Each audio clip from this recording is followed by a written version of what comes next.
Bien, buenas tardes, continuamos con el curso de estudio del trabajo 2. Ya pasamos a lo que es el tema 4, datos estándar y propósitos de los estándares de tiempos. Y iniciamos con los datos estándar. Un dato estándar, como su nombre lo indica, pues es un dato estandarizado que nosotros almacenamos para poder utilizarlo después. Por ejemplo, si tenemos el tiempo estándar de una operación o de una tarea, eh, y después en nuestra planta de producción se diseña otra línea de producción que comparte las mismas tareas o las mismas operaciones con la otra línea, es decir, son las mismas operaciones porque el producto es similar que se fabrica, pues ya no es necesario realizar otra vez el estudio de tiempos, porque ya tenemos el tiempo estándar de esa operación que es igual al anterior. Entonces, eso es un dato estándar. Pero también los datos estándar son datos que obtenemos de laboratorio, datos que nosotros pues tenemos predeterminados, ¿sí? Y bueno, eso ya le sonará familiar, ¿verdad? Un dato estándar, pues es como los tiempos en UMT que vimos en las tablas de estudio de tiempos predeterminados con MTM1 y MTM2. Esos son datos estándar, datos archivados, almacenados, publicados en unas tablas que se pueden utilizar después en otra situación. Eso es un dato estándar. ¿Para qué caso tiene ver esta situación de los datos estándar?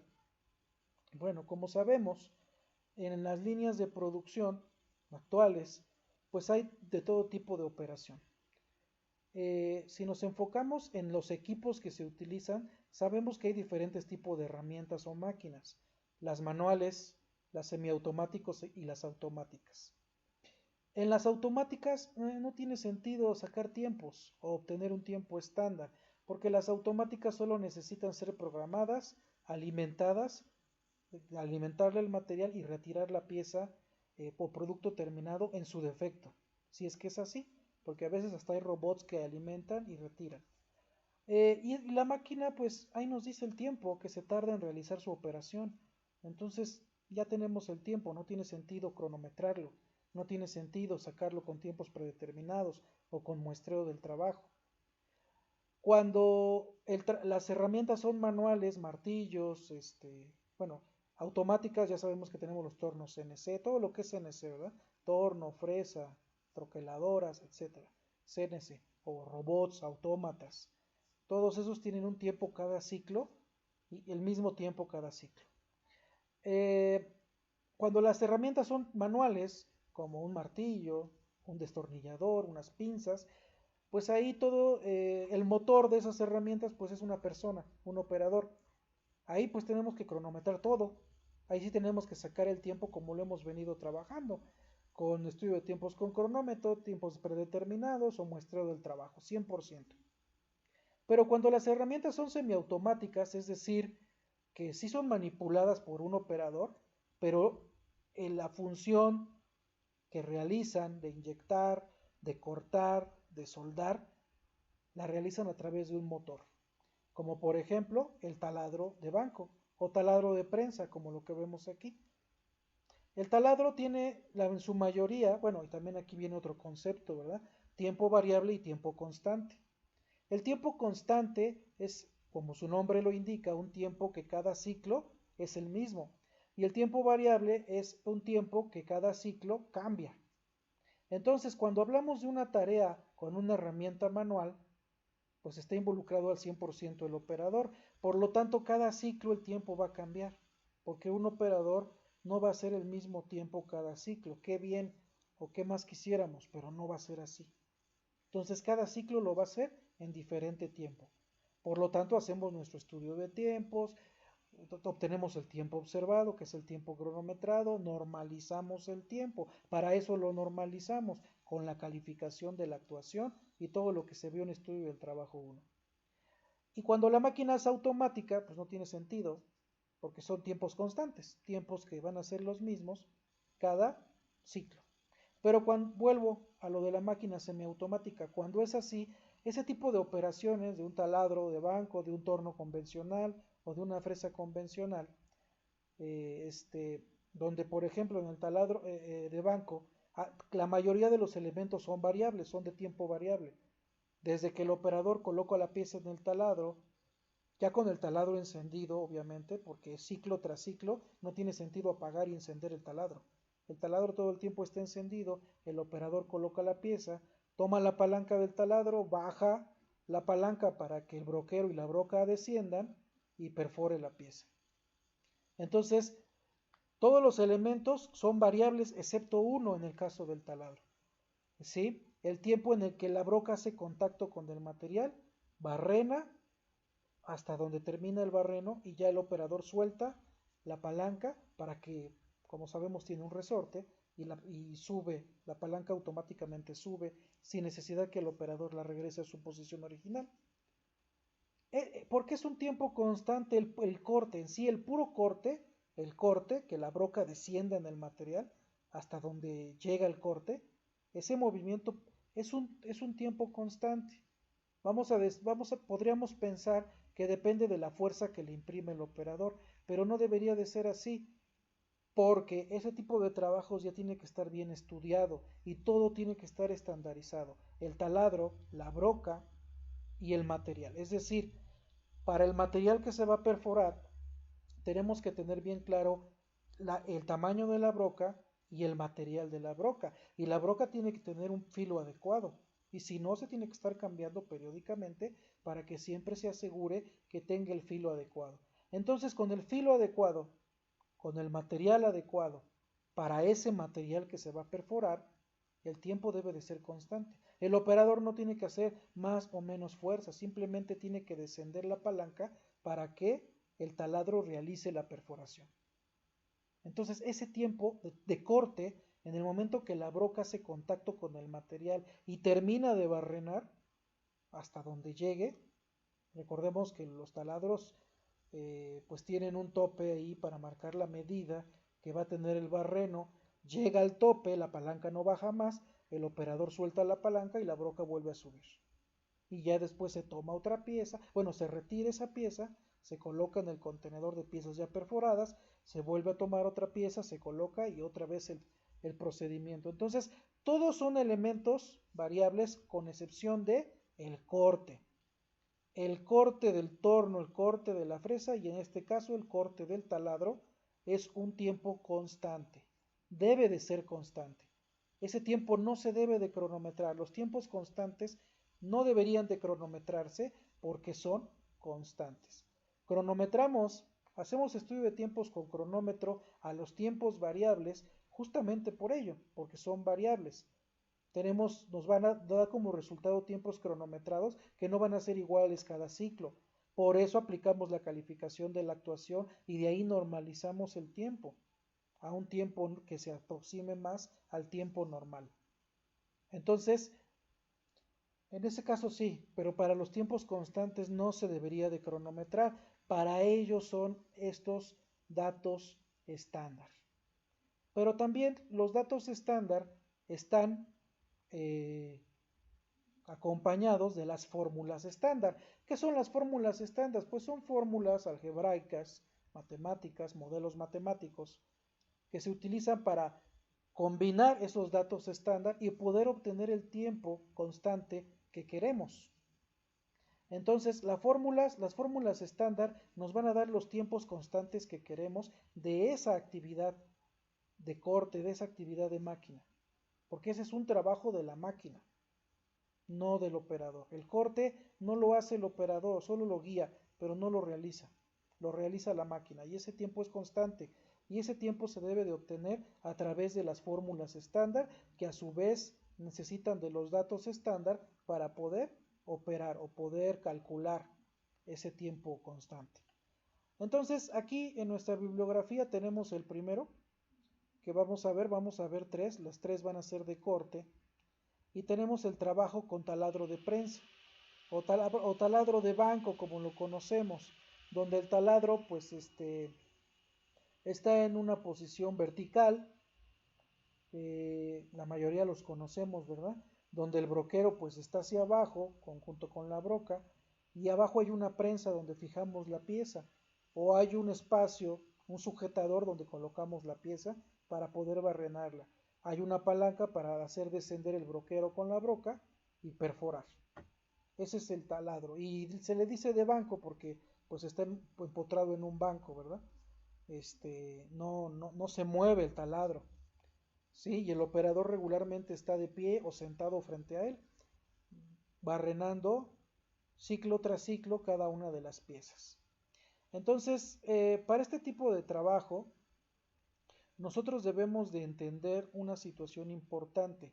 El primer dato estándar que vamos a requerir para poder encontrar ese tiempo de barreno, aquí podemos ver dos tipos de barreno en estas imágenes, ¿sí? Lo que es un barreno abierto, que es el que está aquí. Este es un barreno abierto y el de acá es un barreno ciego. Este es un barreno ciego. ¿Por qué ciego? Porque no puedo ver a través de él. No atraviesa el material.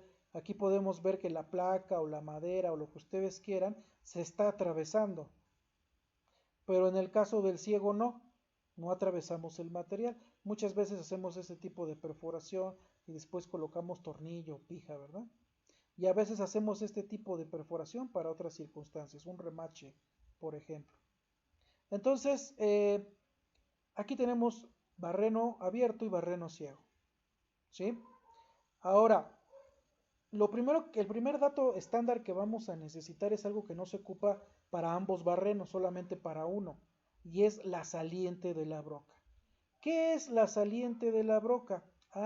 Pues la saliente de la broca es esta distancia, ¿sí? Ustedes han observado que las brocas tienen una especie de punta, ¿verdad? Una punta con la que inicia el corte, la broca, donde inicia la espiral que va a entrar al material para realizar el corte. Y está en espiral para sacar la viruta, ¿verdad? Para que la viruta salga hacia arriba y no se atasque.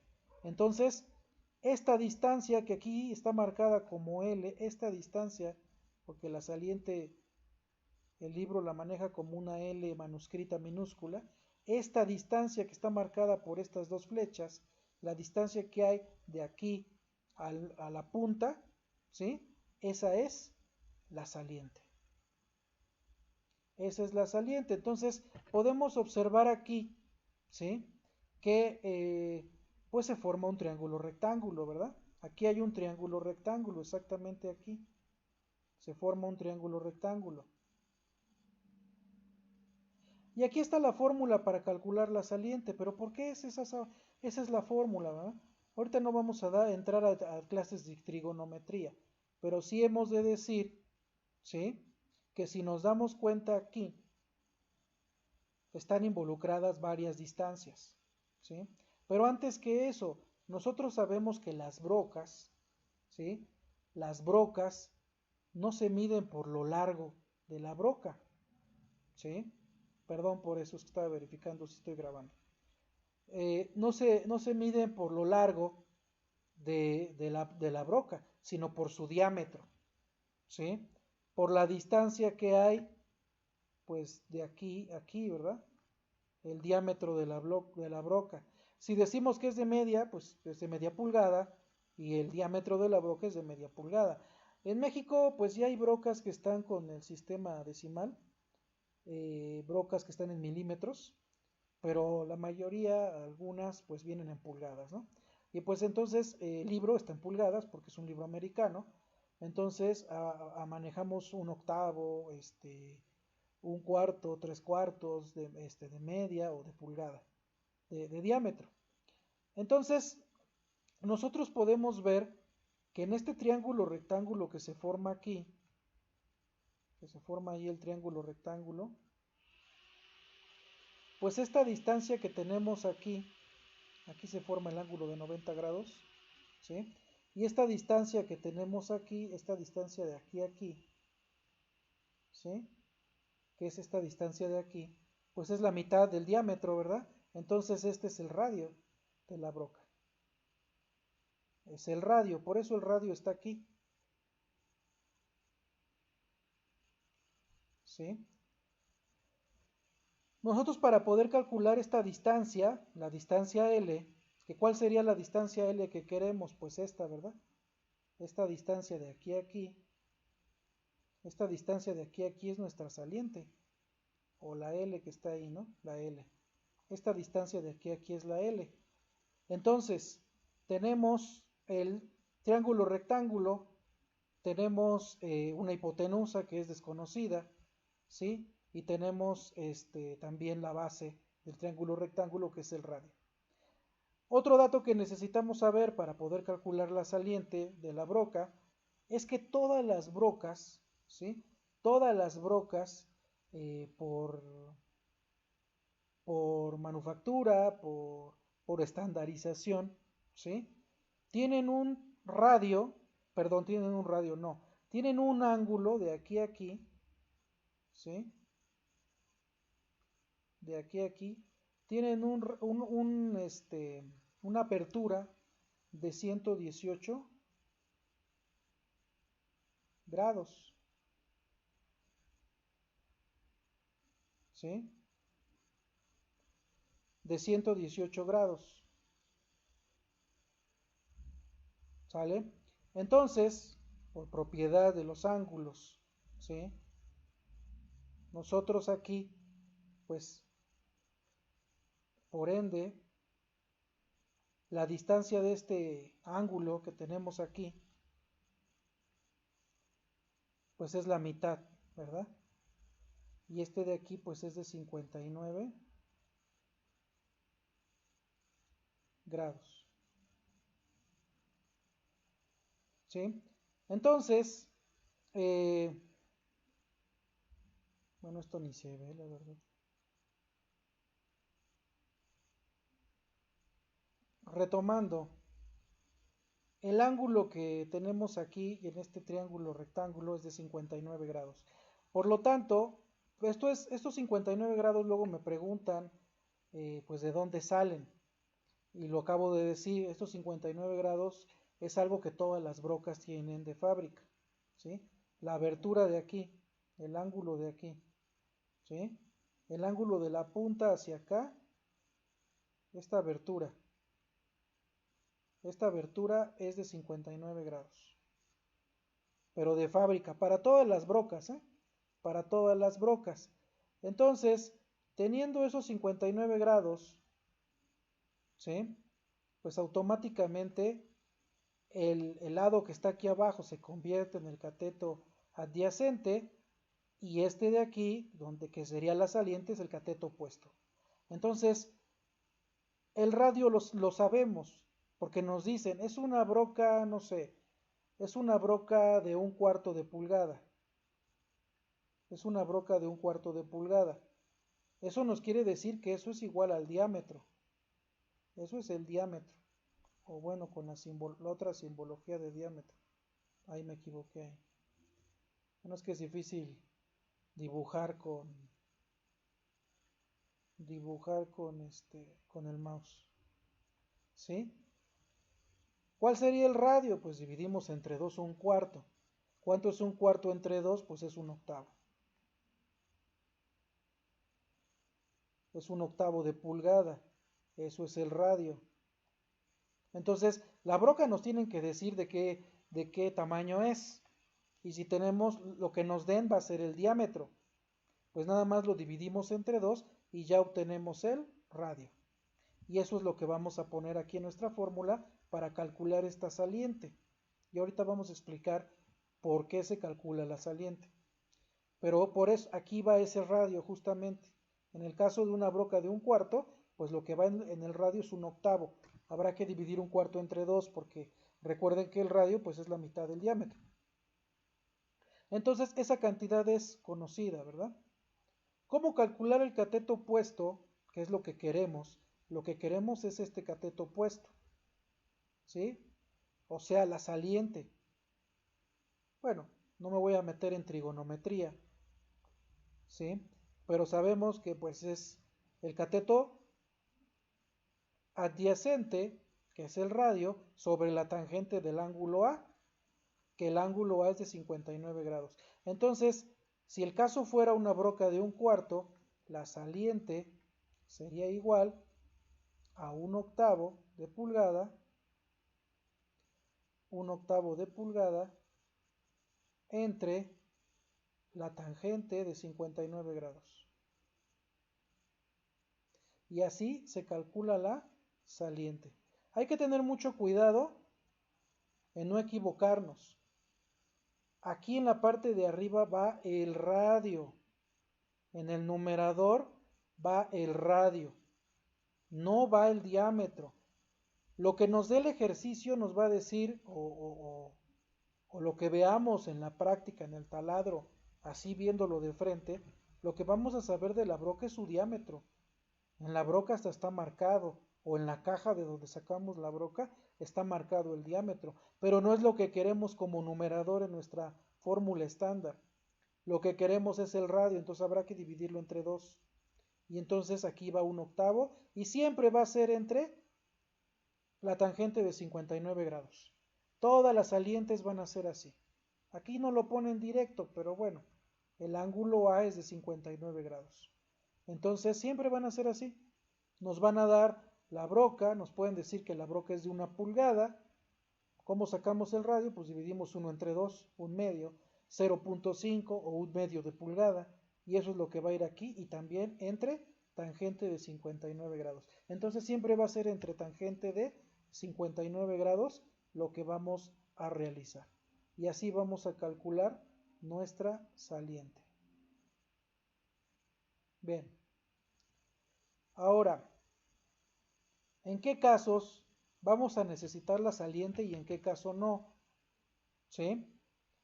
Bueno, cuando nosotros programamos el taladro o no lo programamos, ¿verdad? Porque estamos hablando de una herramienta semiautomática, ahí me equivoqué yo. Cuando nosotros alistamos nuestra área de trabajo con nuestro taladro de banco, nosotros le ponemos una medida, por ahí tiene un tornillo con unas tuercas, para que el taladro no baje más de lo que se necesita. ¿Sí? No baje más de lo que se necesita.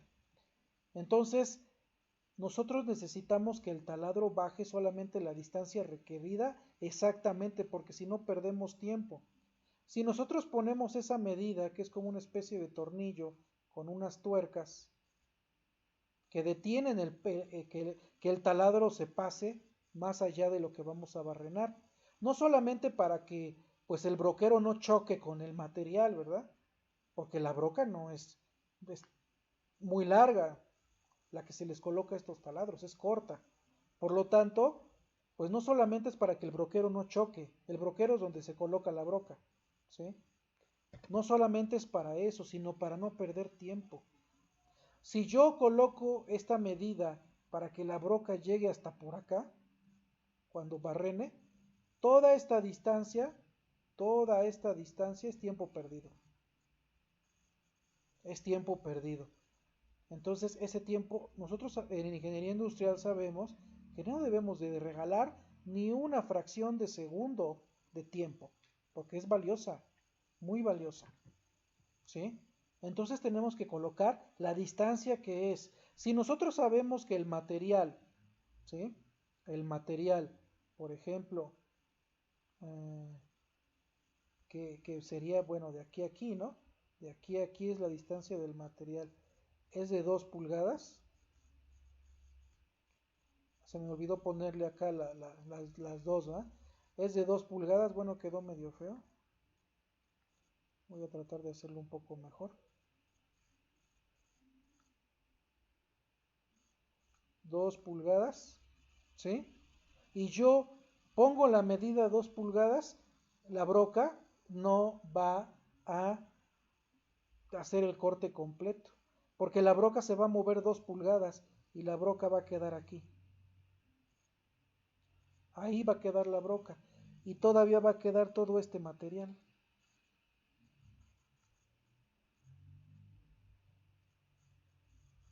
Todo este material va a quedar. Nada más a lo mejor se asoma la puntita de la broca, ¿sí? Pero no lo va a atravesar como realmente queremos.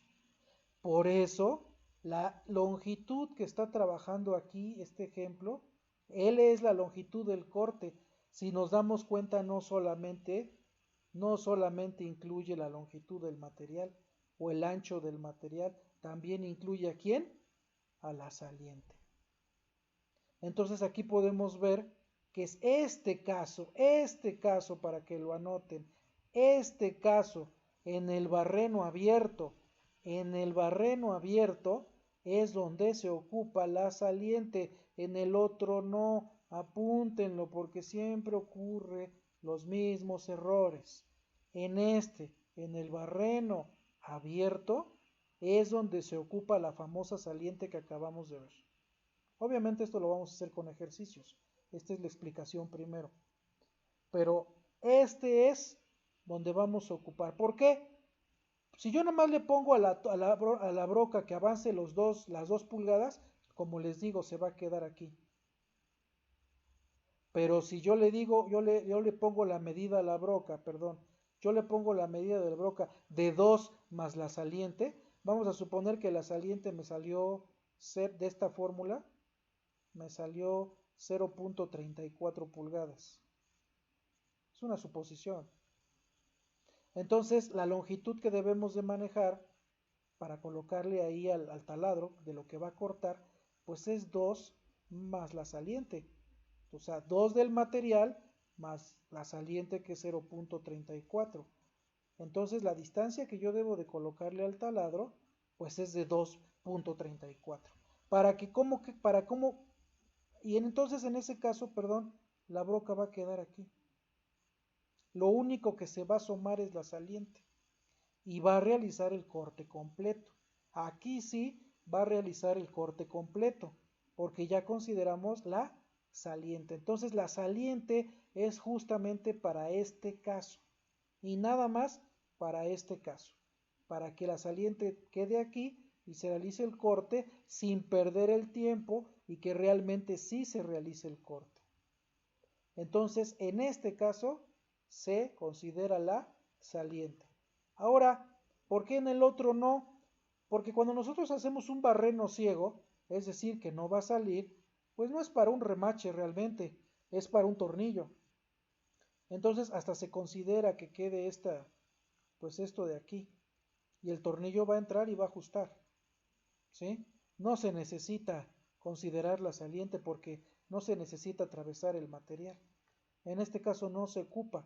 Entonces, si yo les digo que es un barreno ciego, aquí no se considera la saliente.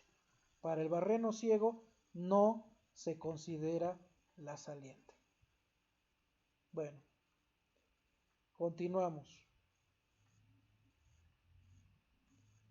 Entonces, bueno, aquí tenemos pues un ejemplo del cálculo de la saliente. Aquí podemos ver justamente lo que les decía. Si la broca es de 1 pulgada, aquí dice, si la broca es de 1 pulgada, pues se coloca el radio, no la pulgada. Si ustedes aquí me colocan 1, pues ya, adiós todo el ejercicio. Pero ¿en qué casos van a ser la saliente? Pues en el caso de que sea un barreno abierto. Si es cerrado, ni siquiera se tiene que hacer esto, olvídenlo, porque no se ocupa la saliente.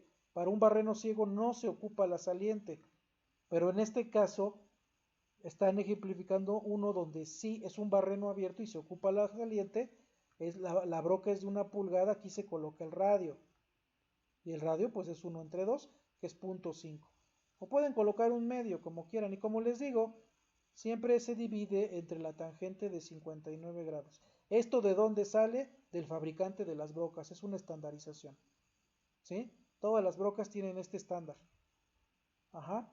El ángulo que se forma entre la punta de la broca y la abertura de la saliente, pues es de 59 grados. Y L, pues es la saliente, que es el cateto opuesto, y pues así se calcula.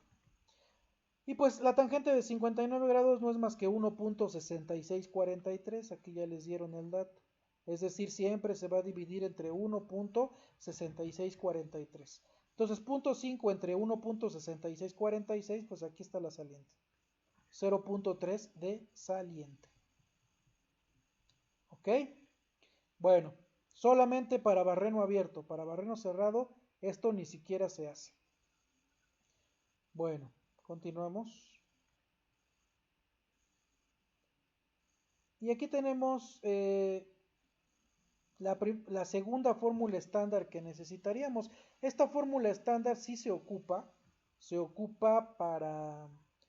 cualquier, eh, para cualquiera de los dos casos. Déjenme subirlo un poco. Para cualquiera de los dos casos se ocupa esta fórmula de aquí. Que es FM es el avance en las unidades que lo necesitamos. Para poder calcular el tiempo, recuerden que el tiempo pues está en minutos, ¿sí? El tiempo estándar lo manejamos en minutos por pieza. Entonces, necesitamos que el avance esté en pulgadas por minuto, ¿ok?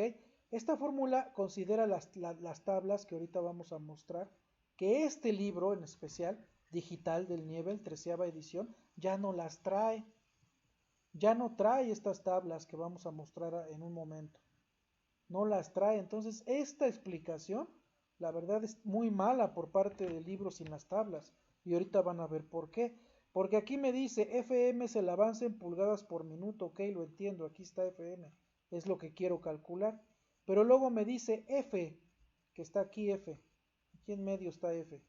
Está entre 3.82 y SF. F es el avance en pulgadas por revolución. Y entonces digo, bueno, ¿y ese avance en pulgadas por revolución, de dónde lo saco? ¿Sí? Ahorita vamos a ver de dónde. Y luego tenemos SF que sigue después de F, que es los pies de superficie por minuto. Primero, F avance de pulgadas por revolución es el avance que va a tener la broca por cada giro que dé, ¿sí? Una revolución es un giro de la broca. Entonces es cuántas pulgadas va a avanzar sobre ese material esa broca. Esa broca cuántas pulgadas va a avanzar sobre el material. Cuánto va a perforar ese material por cada giro.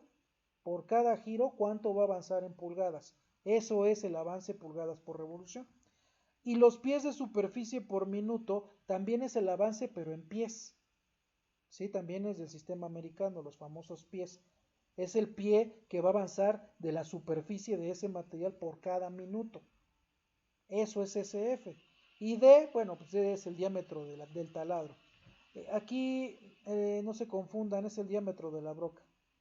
¿Sí? Arriba habían dicho que era de 1 pulgada. Bueno, 1 pulgada es el diámetro, es lo que se pone ahí en diámetro. Este es el diámetro de la broca, no se confundan porque diga taladro. Es el diámetro de la broca. Si la broca es de 3/4, pues el diámetro es 3/4. ¿Sí? Entonces, ese es el diámetro de la broca, no se confundan. Y aquí hay un ejemplo. Dice, por ejemplo, para determinar el avance en pulgadas por minuto de un taladro de una pulgada, al perforar a una velocidad de superficie de 100 pies por minuto y un avance de 0.013 pulgadas por revolución, tenemos. Y observamos que, pues bueno, vemos que el avance en la superficie de ese material, ¿sí? Pues es de 100 pies por cada minuto. Esa es una velocidad, ¿verdad? Porque tenemos distancia sobre tiempo, ¿sí? Entonces esto es una velocidad. Distancia está en pies y el tiempo está en minutos. Entonces es una velocidad de 100 pies por minuto. ¿Qué es esto? Pues es nada menos que SF. Esto de aquí es SF. Esto es SF. Ay, es que es difícil hacer una S con esto. Esto es de 100 pies por minuto es SF. ¿Qué es lo que está aquí, verdad? Esto de aquí. SF. Y luego, y un avance, estos regularmente SF, pues sí son números enteros, 50, 100, 200, 300, regularmente. Y luego nos dice, y un avance, porque esta es una velocidad de superficie, ¿verdad? Y este es un avance de 0.013 pulgadas por revolución. Aquí regularmente son cantidades pequeñas porque es la distancia que avanza por cada giro de la broca, imagínense. Por cada giro de la broca, ¿cuánta distancia en pulgadas avanza la broca? Entonces son cantidades muy pequeñas de pulgada. Nos dice que 0.013 pulgadas por cada giro, por cada revolución. Y entonces nos dice, tenemos lo siguiente, y aquí está, ¿verdad? 3.82, que esta es una constante que se necesita para poder llegar ahora a estas unidades, que es en lo que lo necesitamos. Y ahorita vamos a ver por qué lo necesitamos en esas unidades. Entonces, 3.82 se requiere para rectificar. Es la constante que rectifica estos valores para poder llevarlos de pies por minuto la velocidad y pulgadas por revolución el avance a una sola, que es pulgadas por minuto. Necesitamos esta constante de 3.82. No tengo la comprobación de la fórmula ni la demostración. Entonces continuamos. Esto es por fórmula, aquí está, 3.82. Entonces está el 3.82 por F es esto es 0.013 es F, esto es F, lo de acá, ¿sí? F. Entonces, como vemos, es 3.82 por F por SF, y aquí está 3.82 por 0.013 por 100. Ahí está la multiplicación, y todo se divide entre el diámetro, y hay que tener cuidado con el diámetro. No es lo mismo que la saliente, ni el radio, ¿verdad? Aquí la fórmula de FM, que es FM, nos pide el diámetro. Y es lo que se coloca aquí. Y nos dice que la broca es de 1 pulgada, pues es entre 1. Que entre 1, pues va a quedar lo mismo que quede arriba, ¿verdad? Porque es el neutro divisor. Entonces, pues aquí está el resultado, 4.97 pulgadas por minuto va a tener de avance. Ese es el avance en pulgadas por minuto. Es decir, que cada minuto va a avanzar 4.97 pulgadas. Cada minuto esa broca de ese material de 1 pulgada, esa broca de 1 pulgada de carburo de tungsteno, de acero, no nos dice, pero esa broca de ese material de 1 pulgada, por cada minuto va a avanzar 4.97 pulgadas. Ese es el avance que necesitamos. Eso es FM, el avance en pulgadas por minuto. Y lo necesitamos así para después calcular el tiempo, que es lo que sigue. Teniendo FM ya es muy sencillo, muy sencillo. Teniendo FM, teniendo los 4.97, pues entonces nosotros ya podemos sacar el tiempo muy sencillo con esto. Simplemente dividiendo la longitud del corte que queremos hacer, ¿sí? La longitud del corte que queremos hacer entre lo que obtuvimos aquí arriba, entre FM, y por fin tenemos el tiempo constante de ese corte, de esa broca, de ese barreno, de esa perforación. Aquí este es el caso de un barreno abierto. Entonces, ¿qué dijimos del barreno abierto? En el barreno abierto, ¿sí? En el barreno abierto, nosotros debemos considerar ¿a quién? A la saliente. Me quedó un poco fea mi L manuscrita. La saliente. Necesitamos considerar la saliente y sabemos que L es igual a la longitud del material que vamos a perforar de un lado a otro más la saliente. Entonces, en el numerador va L, aquí está L, y en el denominador va el avance en pulgadas por minuto que acabamos de sacar, acá arriba. Bueno, que sacó el libro, ¿verdad? Y entonces ya podemos calcular el tiempo y es muy sencillo. Aquí está, 2 pulgadas es el grosor de la fundición, de la placa, de la lámina. Este es el grosor del material más la saliente, que de dónde se calculó, recuerden que se calculó aquí arriba. Aquí está, fue una broca de 1 pulgada, se ocupó la mitad del día de 1 pulgada, que es el radio, 0.5 entre tangente de 59 grados, esta fue la saliente. Y como es un barreno abierto, pues se tiene que ocupar la saliente. Entonces, pues es el grosor del material, que en este caso son 2 pulgadas, más la saliente sobre FM, que se calculó arriba, que es 4.97, y por fin tenemos el tiempo de ese corte. Tenemos ese tiempo constante. Que si nosotros tenemos que pues hacer un estudio de tiempos de esa operación de taladro, tenemos que cronometrar cuando el operador toma la pieza y la coloca en el taladro. Cuando el operador, si es que necesita sujetarla, la sujeta con la prensa. Cuando el operador toma la palanca, toma la palanca y la baja. Pero ahí, cuando la broca hace contacto con el material, ya no puede, ese elemento lo tenemos que manejar aparte y como constante. Ya que el operador suelta la palanca y ya retira la pieza, otra vez es un elemento variable y lo tenemos que cronometrar. Pero la perforación no, por lo que ya comentamos, es un tiempo constante. Debemos de sacarlo con todo esto y aquí ya lo sacamos. Este es el tiempo de corte de esa broca. Ese es el tiempo de corte. ¿Sí? Pero el libro solamente nos explica esta parte. Queda la incógnita de decir, bueno, ¿y de dónde saco esto, no? ¿De dónde saco la velocidad de superficie o SF y de dónde saco el avance de pulgadas por revolución, que es F? Es lo que, ¿de dónde lo saco? O sea, el profesor me lo va a dar y voy a hacer el ejercicio y se acabó. Pero si realmente estoy en el campo laboral y necesito estos datos, pues ¿de dónde los voy a sacar? ¿Sí?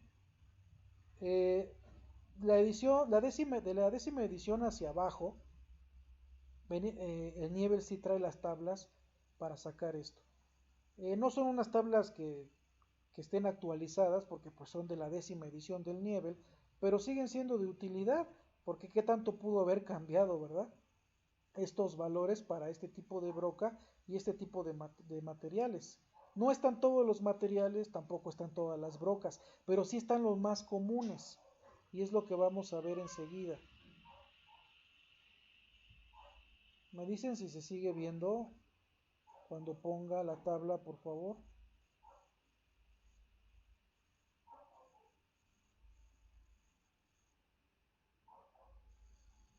Gracias. Bueno, aquí alguien le hizo anotaciones al Niebel, ¿verdad? Y ahí nos dice claramente lo que está ocurriendo. La tabla es muy sencilla, parece complicada, pero no lo es. De este lado tenemos el material que vamos a... Déjenme utilizar otro color, porque ese ni se ve. A ver, un azulito. No, pues está peor. Ah, creo que va a tener que ser rojo o negro.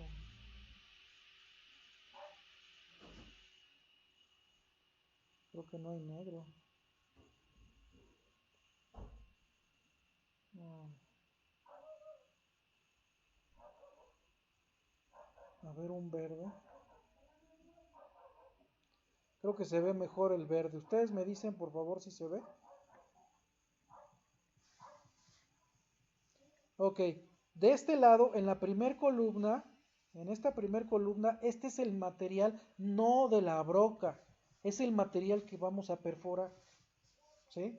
Ese es el material que vamos a perforar. Entonces iniciamos con aluminio y sus aleaciones, baquelita, cobre y sus aleaciones, de alto maquinado, de bajo maquinado. Aquí hay fibra de vidrio epoxi, hay vidrio, ¿sí? Hay aleaciones de alta temperatura en base cobalto, en base fierro, eh, hay fierro, ¿sí? Colado suave, colado semiduro, enfriado duro, maleable, dúctil, hay magnesio y aleaciones, plásticos, hule duro y los diferentes tipos de acero, simple de 0.25 de carbón, simple de 0.25 a 0.50 de carbón, simple de 0.5 a 0.9 de carbón, aleación bajo C, etcétera, todos los tipos de acero que vieron en propiedad de los materiales. Inoxidable, ferrítico, inoxidable martesínico, ¿sí? Inoxidable austenítico, y hasta abajo pues están zinc y sus aleaciones, es decir, hay una gran variedad de materiales,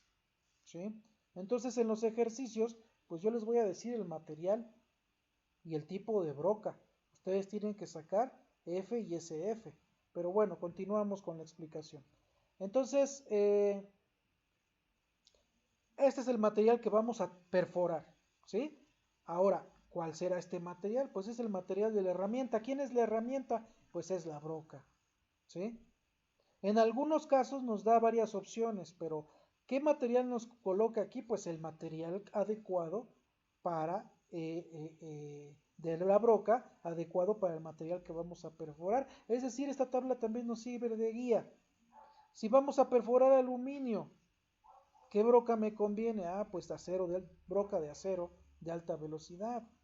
Si voy a perforar baquelita, ¿qué me conviene? Pues carburo de tungsteno. ¿Sí? Esta es una guía de lo que debemos, la broca que debemos de utilizar. ¿Sí? Para aleaciones de alta de temperatura o templado, perdón, a base de cobalto, pues acero de alta velocidad, base cobalto, ¿verdad? Base de cobalto. Entonces es una guía de los materiales de la broca que debemos de utilizar. Entonces en el ejercicio yo les voy a decir qué material vamos a perforar y de qué material es la broca. O a lo mejor ni eso, ¿eh? Ni eso. Porque si yo les digo que vamos a perforar baquelita, 3 pulgadas de baquelita, un barreno abierto, pues ya saben que si es abierto hay que ocupar la saliente y todo eso. Pero ustedes saben qué broca van a ocupar, pues la que viene aquí.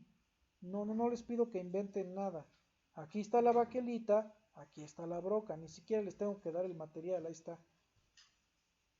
Lo que sí ocurre es lo siguiente, SF. El primer dato que les aparece es SF. Esto de aquí es SF. Esta columna que sigue es SF.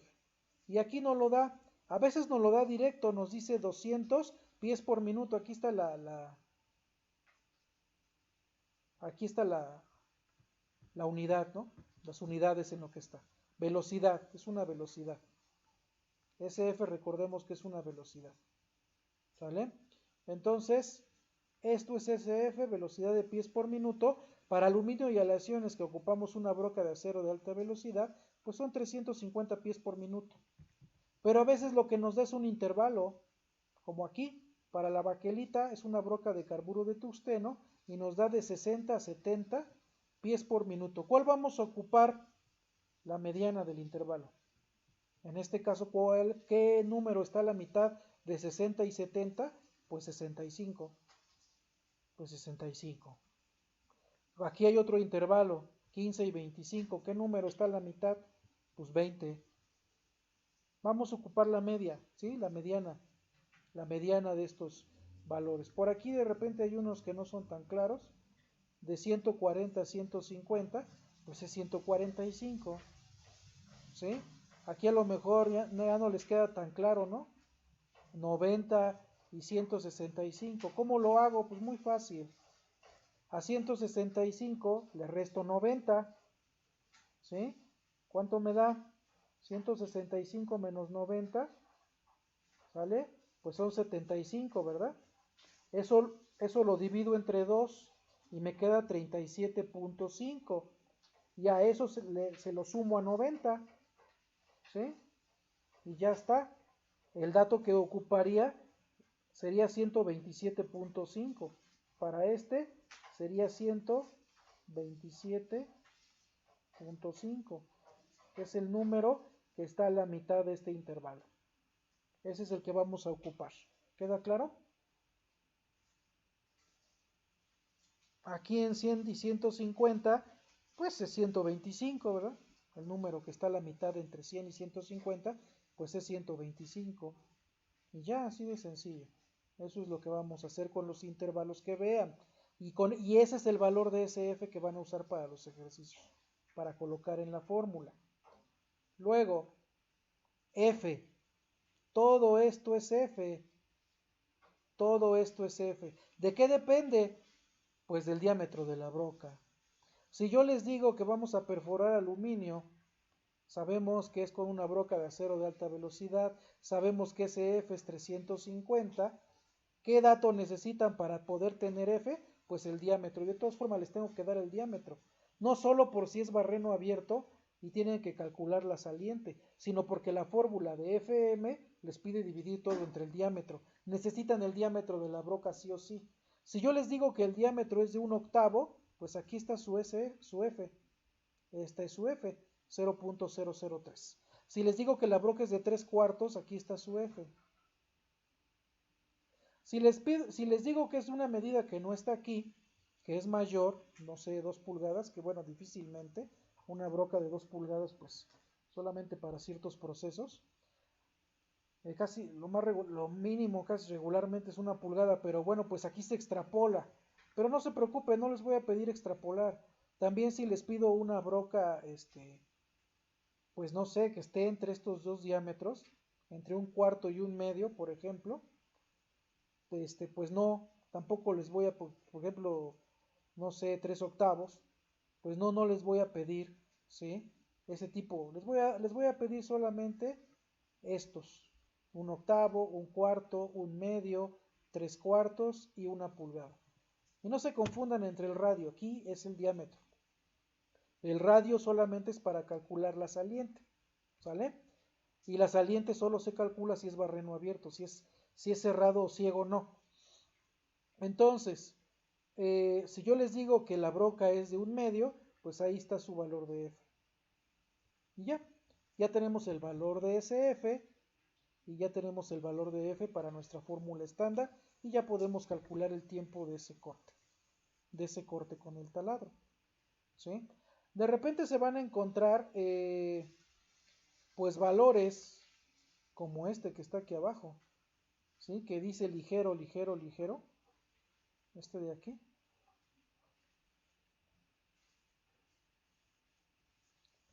Este valor de aquí que les dice ligero, ligero, ligero, ligero. Bueno, en este caso, recuérdense que F es un avance de pulgada por revolución, ¿sale? Entonces, cuando les diga aquí ligero, ni significa o vamos a considerar que F es neutral y le vamos a dar el valor de 1 para considerar que no hay una F de por medio, pero solamente en este caso del vidrio, ¿sale? Así lo vamos a trabajar nosotros, pero de ahí en fuera, pues todos los demás sí tienen valores, ¿va? Solamente el vidrio no.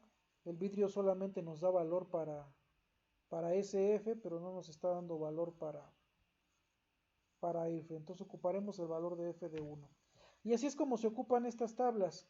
Estas tablas son muy útiles, como podrán ver, y estos valores no tuvieron que haber cambiado, a menos que, pues, en estos tiempos que hicieron, pues, los taladros eran muy parecidos a los actuales, solamente que los actuales, pues los motores tengan mucha más potencia, pero no debería de ser así porque al tener mucha más potencia, pues lo único que vamos a requerir más energía, ¿sí?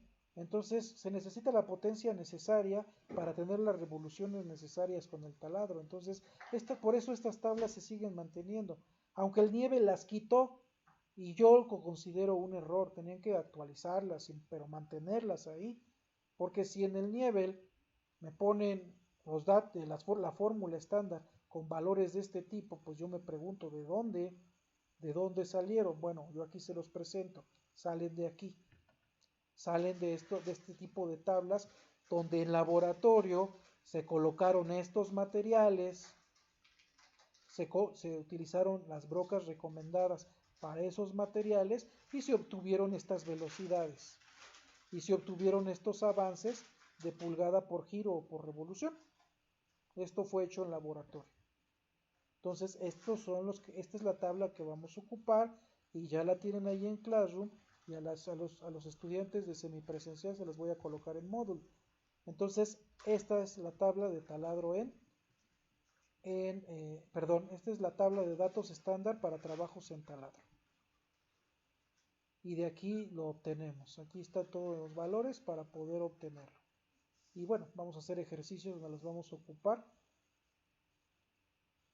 Ok, bueno, pero ahorita el video ya se extendió un poco y lo vamos a dejar en la explicación. Entonces, bueno, hasta aquí el video de trabajo en taladro, la parte teórica. Vamos a realizar la próxima sesión, el próximo video, un ejercicio. Hasta ese momento.